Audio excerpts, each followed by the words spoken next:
usually I'm sleeping at 4 a.m. Yeah. You're working out. So Well, talk about that. Okay, so if your job is to try to be the best basketball player you can be, right? To do that, you have to practice, you have to train, right? You want to train as much as you can, as often as you can. So if you get up at 10 in the morning, train at 11, right? 12, say 12, train at 12, train for 2 hours, 12 to 2. You have to let your body recover. So you eat, recover, whatever. You get back out, you train, start training again at 6.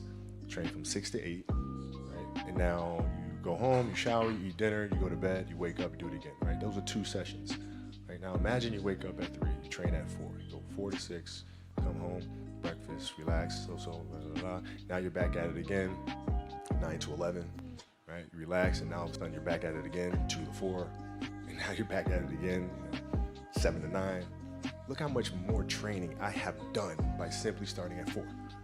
Right? And so now you do that, and as the years go on, the separation that you have with your competitors and your peers just grows larger and larger and larger and larger and larger. And by year 5 or 6, doesn't matter what kind of work they do in the summer, they're never going to catch up because they're 5 years behind. Right? So it makes sense to get up and start your day early because you can get more work in. Is that genetic? Or is that something you ingrained and trained yourself? No, it was Who just taught you that? For me, it was just common sense. Like I can if I start earlier, I can train more hours, and I know the other guys aren't doing it because I know what their training schedule is. Right? So I know if I do this consistently over time, the gap's just going to widen and widen and widen and widen and widen, and they won't be able to get that back. So to me, it was just common sense. I'm like thinking, how can I get an advantage? Oh, start earlier. Yeah, let's do that. When did you start doing that? High school.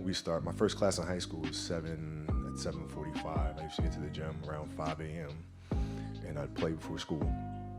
And then school would start. Who's playing with you at 5 a.m.? My coach. So my coach would show up and we'd do all these basketball drills. Right? So just you and your coach? Just me and my coach. And sometimes it would just be me and the janitor, and, who's still there today. And then I play at lunchtime. That guy should get a medal. I hooked him up with a few things. But I play during lunch and then practice after, and then go home, do my schoolwork, and then watch a bunch of game film and games on TV and study film.